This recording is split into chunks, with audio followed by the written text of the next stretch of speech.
Oke, jadi kita mau bahas tentang pria dan wanita. Oke, kita mau bahas tentang pria dan wanita. Dalam hal ini Adam dan Hawa. Kita ke Kejadian 1 ayat 26.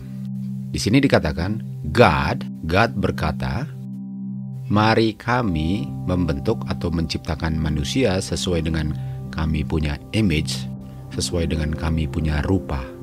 Dan di ayat 27 dikatakan, "Dan dibentuklah atau diciptakanlah manusia, dan manusia ini terdiri dari pria dan wanita."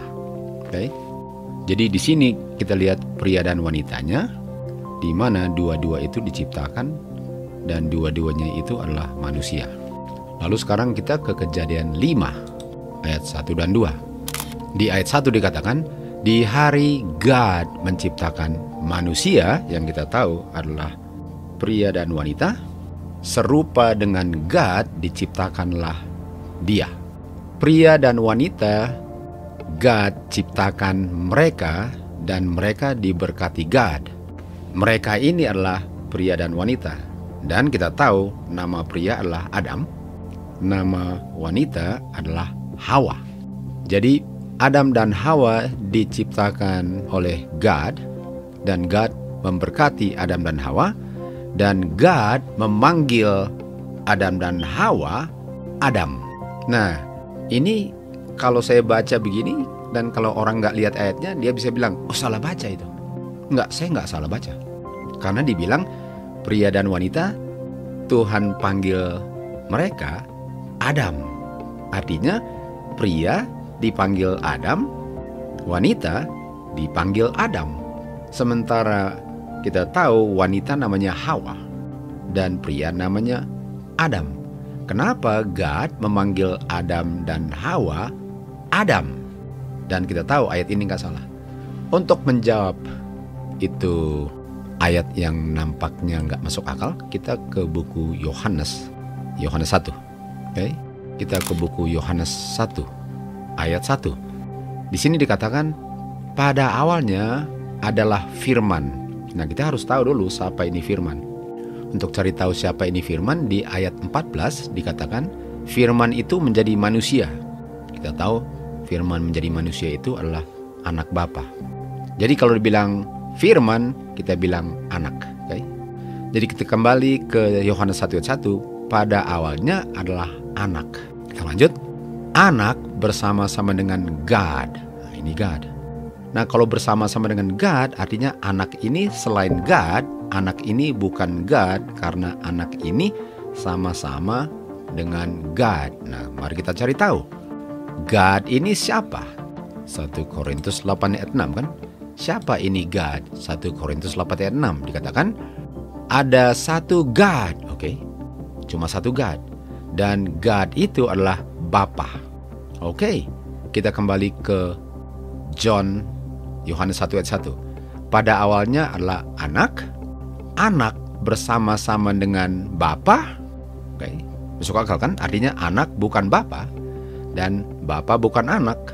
Ada dua oknum. Lalu kita lanjut. Dan anak adalah God. Kita tahu anak itu bukan God dan God bukan anak, tapi ayat bilang anak itu God. Bukankah ini sama dengan Kejadian 5 tadi, dibilang Hawa bukan Adam, Adam bukan Hawa, tapi si Hawa adalah Adam. Anak bukan Bapa, Bapa bukan anak, tapi anak adalah Bapa. Mirip kan? Mirip.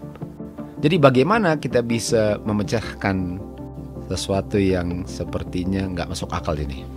Well, kita kembali ke Kejadian 5 ayat 2. Kita kembali ke Kejadian 5 ayat 2. Di Kejadian 5 ayat 2 dikatakan bahwa kalau kita baca dia punya bahasa Ibrani ya, kita lihat dia punya bahasa Ibrani, waktu Tuhan memanggil mereka Adam, ini kata Adam ini artinya Adam, betul? Artinya memang Adam, manusia pertama, betul, artinya Adam. Tapi Adam ini juga artinya manusia. Jadi kata Adam itu artinya si Adam nama daripada Adam. Jadi Adam itu adalah nama pria, tapi arti daripada Adam juga adalah manusia. Dan kita tahu Adam manusia, Hawa manusia. Jadi kalau kita baca ayat ini lagi, setelah Bapa menciptakan pria dan wanita dan memberikan pria namanya Adam dan wanita namanya Hawa, Bapa memanggil Adam dan Hawa Adam atau manusia. Dan manusia itu adalah jenis yang diciptakan. Bahasa Inggrisnya adalah nature. Jadi Bapa memanggil Adam pria, Adam, dan memanggil Hawa yang wanita, Hawa. Itu dia bicara tentang oknumnya. Lalu kedua oknumnya itu dia bilang kamu adalah manusia. Oke. Jadi kata Adam yang adalah manusia itu berlaku untuk Adam dan Hawa. Jadi kita kembali ke Yohanes 1 ayat 1. Di Yohanes 1 ayat 1 kita bisa baca tadi bahwa anak pada awalnya anak, dan anak bersama-sama dengan bapaknya. Anak adalah nature bapaknya. Sama dengan Hawa adalah nature Adam, anak adalah nature God. Artinya God itu bisa bicara tentang oknum bapa. God pun artinya nature God, jenis God. Karena bapa dengan anak punya nature sama, Hawa dan Adam punya nature sama, dan nature-nya adalah Adam. Sebagaimana nature bapa dan anak adalah God.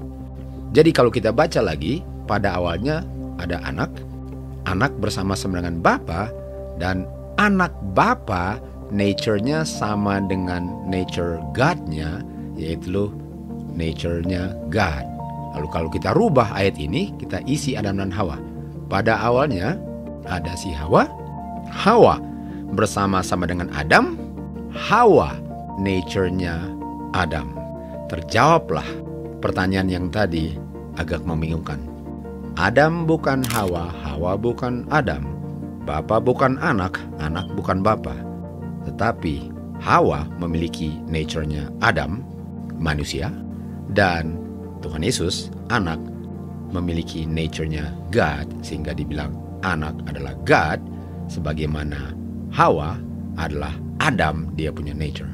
Dari pelajaran yang singkat ini, mudah-mudahan kita sangat mengerti ini untuk bisa menjelaskan hal-hal yang membingungkan dalam firman Tuhan.